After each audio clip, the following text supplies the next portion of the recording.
Hola, bones. Jo per aquest Nadal us vull fer una recomanació d'una autora que a mi m'agrada molt. Els que em coneixeu ja ho sabeu, que soc fan absoluta de la Úrsula K. Le Guin. Llavors, aquest any no podia acabar l'any sense recomanar-vos aquests 3 llibres tan màgics que ha editat Raig Verd. Són els 3 primers volums d'un mag de Terramar, del món de Terramar. Val? Llavors, el primer el que hi trobareu és en Jet, un noi molt jovenet, que tot just comença a immiscuir-se en el món de la màgia i es veurà enfrontat al final amb poders molt foscos, molt tenebrosos.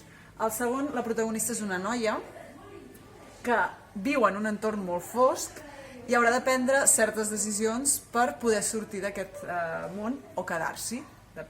Tot depèn d'ella. I ara fa poc, no arriba un mes, va sortir La costa més llunyana, que tornem a tenir el protagonista del primer llibre, en Jet, que un cop més s'haurà d'enfrontar a la foscor per salvar Terramar. Us el recomano tant per joves, per adolescents, com per adults. És màgic.